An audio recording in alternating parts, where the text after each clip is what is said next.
ஒரு ஃபார்வர்ட் மெசேஜால் இன்றைக்கி மக்கள் லைனில் நிற்க வேண்டிய நிலைமை வந்துருச்சு. நாட்டில் சில நாட்களுக்கு முன்னுக்கு வந்து சில நாட்களில் ரீசெண்டாகவே பார்த்தீங்கன்னு சொன்னால் பெட்ரோல் கியூ ஒன்று இருந்துச்சு. அதுவும் பார்த்தீங்கன்னு சொன்னால் இது அவுட் ஆஃப் கொலம்போவில் தான் ரொம்பவுமே அதிகமாக இருந்துச்சு. அதுவும் வடக்கு கிழக்கு போன்ற பிரதேசங்களில் ரொம்பவுமே அதிகமாக இருந்துச்சு. அப்போ எல்லாருமே நினச்சினோம், சரி ஓகே திருப்பி ஒரு வரிசை யுகம் உருவாக போகுதா, பெட்ரோலுக்கெல்லாம் லைனில் இருக்கணுமான்னு சொல்லிட்டு என்ன செஞ்சிட்டாங்கன்னு தெரியுமா? சும்மா பார்த்தீங்கன்னு சொன்னால் சும்மா கேன்கள்லையும் பெரிய பெரிய டேங்கிகளையும் பார்த்தீங்கன்னா பெட்ரோலை சேகரிக்கிறதுக்காக லைனில் நின்று பெட்ரோலை வாங்குறாங்க.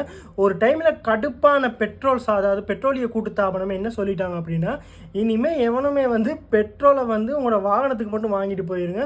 அட்லீஸ்ட் உங்களுக்கு பெட்ரோல் ஏதாச்சும் எக்ஸ்ட்ராவாக எடுக்கணும்னு சொன்னால் 1-2 சின்ன சின்ன பாட்டில்ஸில் வாங்கிட்டு போங்க. இந்த டேங்கிகளில் கொண்டு வந்து வாங்காதீங்க, வாங்குறதுக்கும் நான் இனிமே கொடுக்கவும் மாட்டோம் அப்படின்னு சொல்லி அறிவிப்பை வெளியிட்டுட்டாங்க.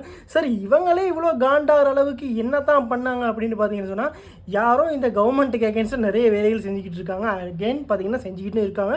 நிறைய ரூமர்ஸும் பரவிக்கிட்டு இருக்குது. ஸோ இப்படி இருக்க நிலையில் ஒரு ரூமர் ஒன்று பரவி இருக்குது. பெட்ரோல் மீண்டும் தட்டுப்பாடு ஏற்பட போகுது, அந்த பெட்ரோலுக்கு வந்து இப்போவே நீங்கள் சேகரித்து வைங்கன்ற ஒரு இந்த வாட்ஸ்அப்லலாம் இருக்குமே இந்த ஃபார்வர்ட் மெசேஜ், ஒரு ஃபார்வர்ட் மெசேஜால் வந்த விஷயம் தான் இவ்வளவுமே. ஸோ இதனால் என்ன செஞ்சிட்டாங்க அப்படின்னு பார்த்தீங்கன்னு சொன்னால், எல்லாருமே போயிட்டு பெட்ரோலுக்கு வந்து நிற்க வந்துட்டோம். இது மக்களுடைய ஒரு என்ன சொல்கிறது, ஒரு மிகப்பெரிய ஒரு தேவைக்காக மக்கள் வந்து பெட்ரோலில் வந்து க்யூலெலாம் நின்று வாங்கினாங்க. பட் கொழும்புல வந்து இந்த மாதிரி ஒன்று விஷயம் இருக்கல. ஏன்னா வந்து போதிய அளவு பெட்ரோல் வந்து நிறைய இடங்களில் இருக்கும், பெரிய பெரிய செட்ஸ்லாம் இருக்கிறதுனால யாருமே இதை பற்றி கவனிக்கலை, பெருசாக கண்டுக்கலை. பட் ஊர் சைடில் இந்த மாதிரி அவுட் ஆஃப் கொலம்போவில் வந்து இந்த மாதிரி நிறைய விஷயங்கள் இடம்பெற்றதுனால ஸோ அரசாங்கமே இப்போ சொல்லியிருக்கு என்னென்னா, போதிய அளவு பெட்ரோல் வந்து நாட்டில் இருக்குது. ஸோ ஒரு அடுத்த 2 மாதத்துக்கு தேவையான அளவு முழு நாட்டிற்குமே வழங்குகிற அளவுக்கு பெட்ரோல் இருக்குது. ஸோ இதை நினச்சி யாருமே பயப்படவும் தேவையில்லை, அஞ்சவும் தேவையில்லை.